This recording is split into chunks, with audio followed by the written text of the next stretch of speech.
Hello there, Internet. Steve here again with another Unity Asset Store review. Today we are going to be looking at the Alien Fantasy Forest, sorry about that, by Manufactura K4. So the Alien Fantasy Forest by Manufactura K4. At the time of writing this asset retails for $54.99 USD.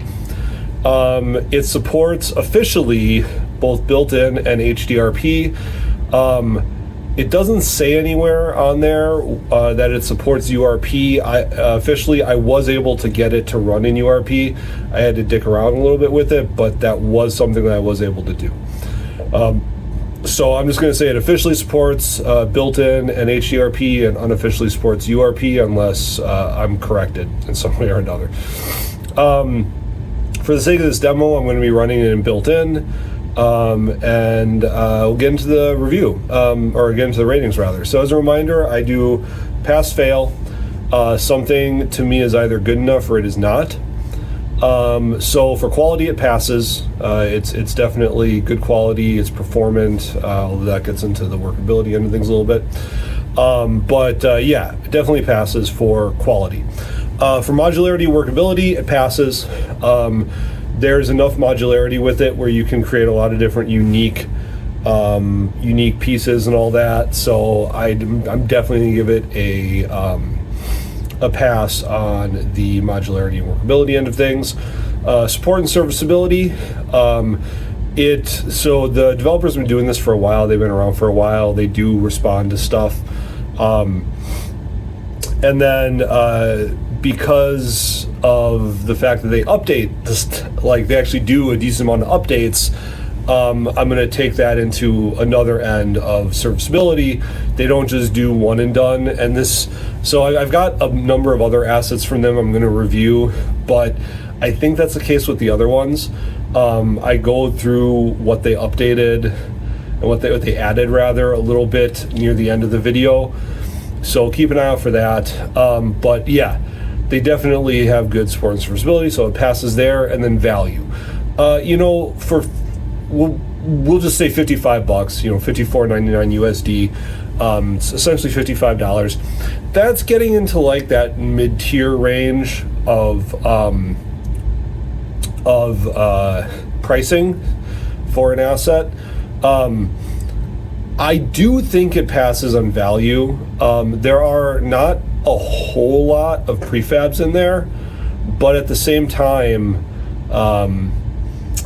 I think that the amount of prefabs you get and the quality, but more specifically the modularity of some of those prefabs at least, led to a high value proposition. So I do think the value is there. I go into deeper detail on my thoughts on that near the end of the video, specifically near the end of the prefabs, quote unquote folder section. And you'll see what I mean by that when we get there as well. But I do go into more detail on why I'm giving this a pass on that versus the last asset that I reviewed, the sewer one. On value. So if you want a more in-depth explanation on that, watch the video all the way through or just skip to that part. But yeah, in this case, for this asset, I do think that this one does pass. So yeah, it passes across the board. It's a good asset. It's worth the money in my opinion. It's performant, it's quality, and so we'll be hopping over into the demo scene next. I will see everybody over there. All right, and we are back here in the demo scene. So this is a relatively small demo scene. I am going to, I was going to say I'm going to run through it, but I'm actually going to go slow in this one because it is like a smaller demo scene, and I really want to point out like some of the details on this stuff. This moss obviously on these trees looks alien in nature, right? Like there's this design concept in game design where, in order to like really have people engage with your game, you want there to be a level of familiarity, also a level of novelty. So here's like some alien pussy willows. But you want things to be both familiar and novel, right? Because the familiar is comfortable for people who are going to be playing your game, so they're more likely to engage with it than if it's just completely a foreign concept, whether that's mechanics design or art design, doesn't matter. But you also want it to be novel, because if there's no novelty to it, then what's to keep them from playing the other games that may be more polished, that are just like yours, right? So you want this level of familiarity and this level of novelty in all design in your actual game. So why am I bringing that up? Well, I'm bringing that up because I think this art asset actually does a really superb job of exactly that. So I pointed out those, pussy willows. If you've spent any time outdoors, then you probably know what a pussy willow is. You've probably seen one in real life, right? So, like, that's one of those things that, like, is familiar, but clearly that's like an alien pussy willow. It's not something that, people are used to seeing, right? Not in that form, at least. Same thing with whatever this thing is here, right? Like that's... That seems like you could relate it to some sort of, flora in the real world, but that's clearly an alien version of it. Same thing with like the moss on the logs that I pointed out, right? No moss grows like that in the real world, but we know that that's inherently moss. These things look similar to, there's a plant, I can't remember the name of the plant, but that these look really similar to, but they're just a little bit off. They're just a little novel. So that's the point of me bringing that up, right? Is that I do think that this asset does an outstanding job of blending things that are familiar with things that are novel in a way that is like, good, and for that matter, performant, right? We want our art assets to be performant, and this one honestly is. So that's pretty much the periphery of the demo scene. I'll actually hop down here real quick. So even these, like this, like fungus, right, looks just a little bit alien. These fungi obviously look alien, right, down to these stems and all that. So yeah, that's pretty much the... Ooh, stuck there? No. That's pretty much the end of the demo scene. I should probably... So obviously that works. So the colliders are all set up right. But yeah, that's pretty much the end of the demo scene. We're going to hop over to the asset manifest scene here in just a minute. And I will see everybody over there. All right, and we are back here in the, not prefabs folder, but back with the prefabs. So the way that they set it up is a little bit different. It's not separated into like prefabs as a folder and then subfolders under that. They actually put the prefabs into the highest level folder here, and then there's like textures and material folders under each one of those. Nothing wrong with that. That's just sometimes people prefer to set it up that way. So this does support HDRP. I was, as I mentioned in the intro, I was running the demo scene in built-in. I did test it, and it does work in URP as well, but you have to do a little bit of finicking around to make it work. So if you're going to get this, just know it works out of the box with HDRP or built-in. So I'm going to skip the particle. The demo is what we did, what we ran through. There's actually two of them. I'll get more into that in just a little. Or I already talked about that rather in the intro. We're going to skip the particles because that's just not really. Well, I'll go into it. I'll show it, but there's not really anything there. So we'll go into the rocks. So there's 3 different rocks. These are all like. These 3 rocks are varied enough where you can do a lot of stuff with them. as you probably saw from the demo scene. It only used these 3 rocks, and it made a decent demo scene out of that. So yeah, I do think there's a lot of ability here or a lot of modularity with this, where you can use it with a lot of different things. So that's the rocks. Shaders, just open that up and go out real quick. Go into Substance. This is just for the actual Substance application.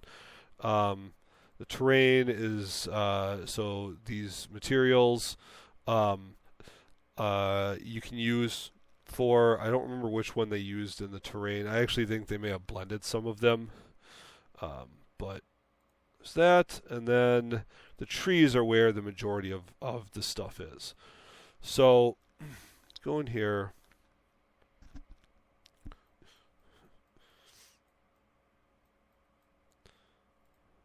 So there's a couple different variants of pretty much all of the different things that they have.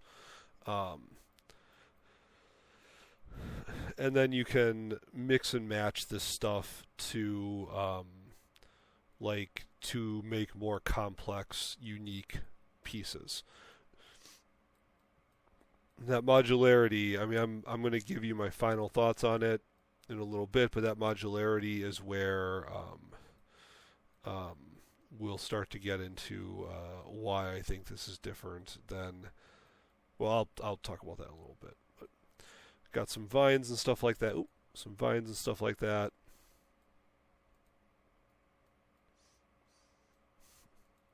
So you've got these mushroom pieces near the end of the demo scene run through. I was standing on a large thing, and these were all sticking out. So these are modularized in a way that I think is very smart, and you can reuse them in a lot of different ways.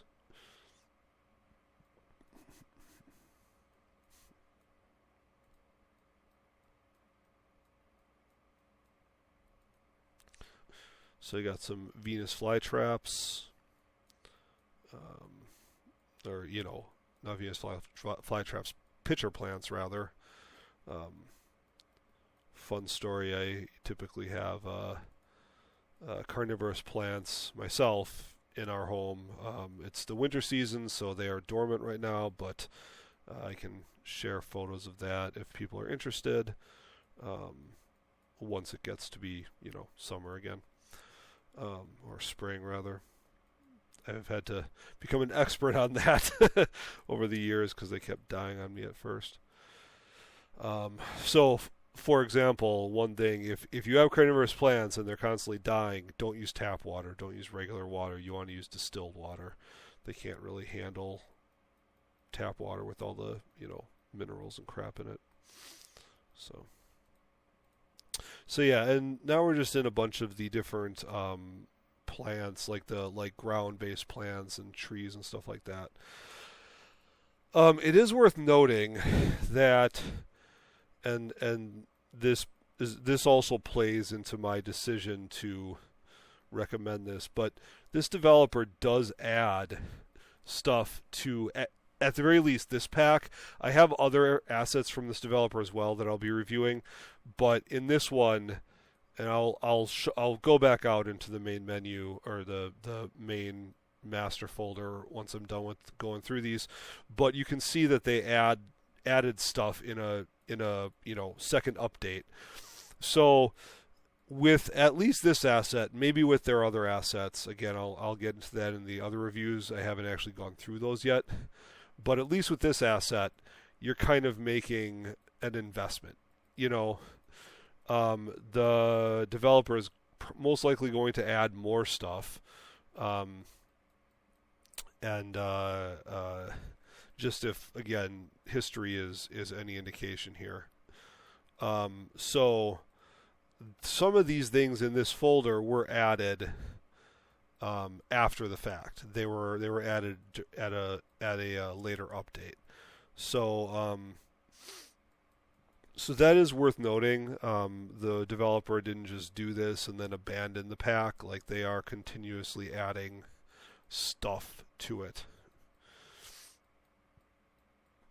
Yeah, some of like I talked about in the demo scene. There's with all of these, there's this level of familiarity while still having like a sense of like wonder with how different they are as well, right, to what we have in the real world, for example.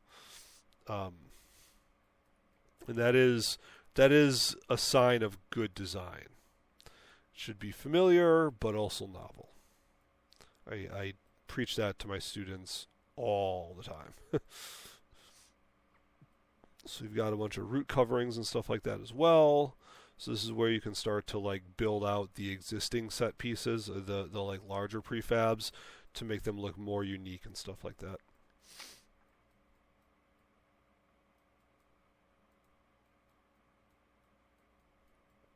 So there is a lot of fungus-based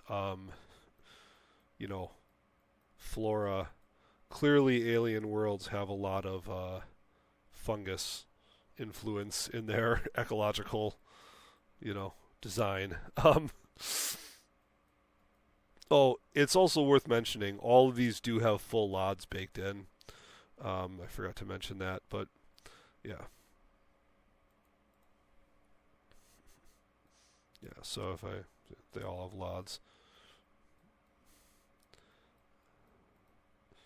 There's a number of variants of these that I was standing on. And it is single phase too, as you can see in that stem. So that adds to the performance component of these.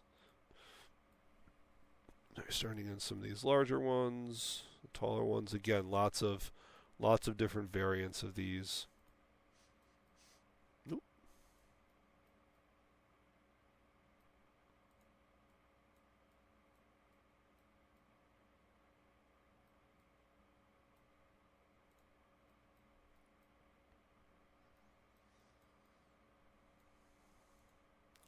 So again, so these trees. These are the trees that were affected by the wind in the demo scene.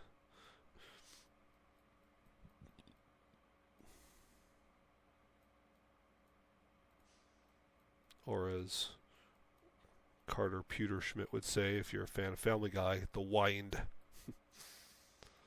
Because he, doesn't know how to pronounce things. Okay.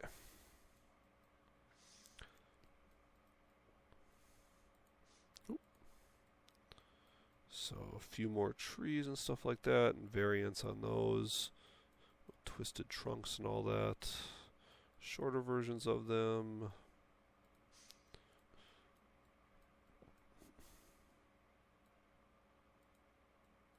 Oh, I did it again.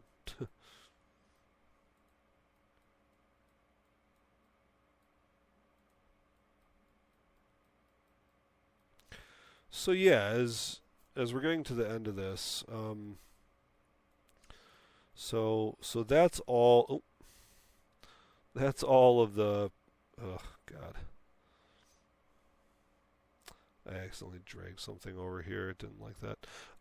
So that's all of the prefabs. I'm gonna bounce out here, and we'll just hop into here real quick so you can see this. But so these were the things that they added in the update. So they added the pitcher plants, they added a couple of trees and stuff like that. So, like I said, the developer does still add to this stuff. I do think that it is very much worth the price of admission because of a lot of that. Again, you're making an investment. You're not just getting a one-off. Again, at least from what I've seen, that seems to be the case. So, yeah, I do recommend this one. There are a smaller amount of prefabs than I would normally recommend, like in that sewer. In that sewer one I did last week. I still recommended it, but I just barely recommended it, and the whole reason for that was really because there weren't a lot of prefabs. But like With this, there's a little bit more prefabs in this one, but the prefabs in here are more modularized. So you've heard, if you've watched any of my other videos, you've heard me say in the past, less is more. You can do more with less if you design the stuff right. I don't think that asset, the last one, the last sewer one, necessarily fell into that. I think that you were stuck with doing like one, maybe two things with the majority of those prefabs. Whereas with this one, a lot of this stuff you have a lot more flexibility.